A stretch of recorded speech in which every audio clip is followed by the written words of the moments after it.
Hey everybody, it's Ben, and I'm back once again with another video for you guys. Today I'll be reviewing All New X Factor, issue number 3. The series is written by Peter David, illustrated by Carmine Di Giandomenico, and is coloured by Lee Loughridge, and is published by Marvel Comics as part of their All New Marvel Now initiative. And our current All New X Factor team currently consists of Polaris, Quicksilver, and Gambit. And the story picks up with Pietro or Quicksilver and Havoc, aka Alex Summers, playing pool, and you find out that Pietro is indeed a spy for the Avengers, as Gambit has suspected since the start of the series, and is actually a spy for Alex Summers to keep an eye on both Lorna Dane, his former love interest, and to be his eyes and ears as well inside of Seville Industries, who he believes is perhaps a shady company, even though they are putting up a pretty good front as being a pretty straight up organization in terms of what they want, which is to help people through X Factor, which is the first commercial, company sponsored superhero team. And there's some really great back and forth banter between Pietro and Alex, especially when Pietro actually manages to win $20 off Havoc, and by basically potting all the balls on the pool table.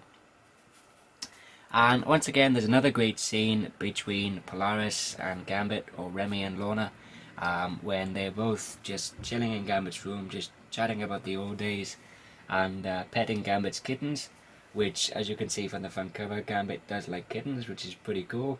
And one of them is actually named after a particular Disney character from a certain film, which, for those of you who've read it and maybe got the reference, you maybe got a little bit of a chuckle and a smile out of it, like I did, as I grew up on watching this particular Disney film, which I'm not going to spoil which one it is. You'll just have to read the issue to find out what Disney film I'm talking about. Unfortunately, one of the kittens manages to scram Lorna, and there's a really great moment where Gambit, in his inner monologue, is basically talking about the fact that 1 minute Lorna is being really lovely and sweet, and she's petting the kittens along with Gambit, and the next thing you know, she just changes completely into this completely different person, and she is about to literally strangle Oliver, which is the kitten that managed to scram her accidentally when she tried to pet him. But unfortunately, this is timely interrupted by Harrison Snow, who is the head and CEO of Seville Industries, who asks Remy and Lorna to accompany him down to the computer science department, which you find out that Seville Industries operates a pretty vast number of servers for this one computer that they built for the company.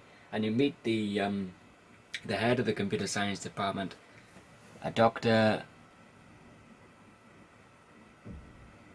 Anton Wexler, who is, as I said, the sole proprietor and the sole operator of this computer inside Seville Industries.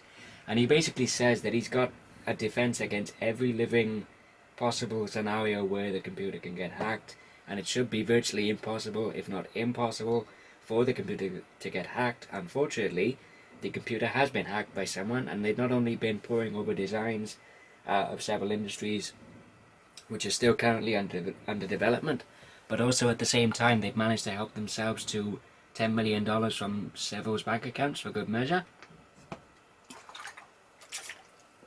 And Wexler has actually managed to track down where this hacker is based, which is on an island which is not on any of the maps, purely because this island is the headquarters of the Thieves Guild, which Gambit is the head of. So this unfortunately presents some problems for Remy, as he needs to go back to the island of the Thieves Guild in order to find out which of his fellow thieves is actually responsible for the hacking into Seville's computer. Myself, being a huge Gambit fan, for any of you who've watched any of my videos pertaining to the character, you'll know that I'm a pretty huge Gambit fan, and having this issue focus mostly on him, I really enjoyed, probably more than perhaps most readers of this series, perhaps. But there's another great pop culture reference on the part of Gambit, this time actually, which is injected by Polaris, which is a reference to Air Force One, which is the film starring Harrison Ford and Gary Oldman. And you also start to see there's a darker side to Seville Industries, and they're not as straight up as they appear to be on the surface. They do have a much darker and a much more sinister side to them, particularly pertaining to the individual which they captured at the end of the 2-issue story arc in issues 1 and 2 of this series, which I'm not going to spoil for those of you who haven't had a chance to read it yet, or you might be waiting for the trade on this series. And once again, you have our team going to the Island of the Thieves Guild, which we are then met by John Luke, who is Gambit's surrogate father and the former head of the Thieves Guild until Gambit took over. And you meet the character of Nil, who is the hacker responsible for hacking into Several Industries' computer and helping himself to $10 million at the same time. And he's actually a technomancer. Now that means that he has a power over technology, which apparently, according to Gambit, he never gets tired of saying, which I imagine would be really annoying.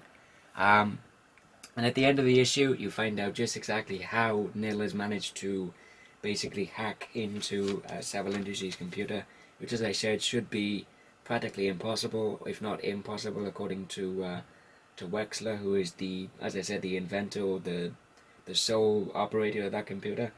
I'm not going to spoil how or who he's been manipulating in order to basically hack into the computer, but for a long time, X-Men fans of a particular run of the X-Men, you'll probably get a really great kick out of it once you see the reveal at the end of the issue. There's a really great cliffhanger ending as well, which leaves off really nicely for issue 4. Peter David's writing and storytelling continues to be absolutely fantastic and absolutely stellar, along with the great artwork of Carmine Di Giandomenico, and which actually his artwork is the best I've seen from this series so far. Not that the artwork in the first 2 issues wasn't really great, because it was. I just think that this is the best issue so far, and this is just my personal opinion. Lee Loughridge's colouring continues to be, once again, as with Peter David's writing, absolutely fantastic. If I had to give this 3rd issue of All New X Factor a rating, I'd give it a 4.5 out of 5. I really enjoyed it, and I highly recommend it. And that about concludes this review video, guys. Thank you everybody for watching. Hope you enjoyed the video. If you did, give it a thumbs up. If you didn't like it, thumbs it down. As I always say, if you thumbs down the video, by all means, please feel free to tell me why in the comments below, or send me a private message. And if this is your first time here, by all means, please feel free to subscribe.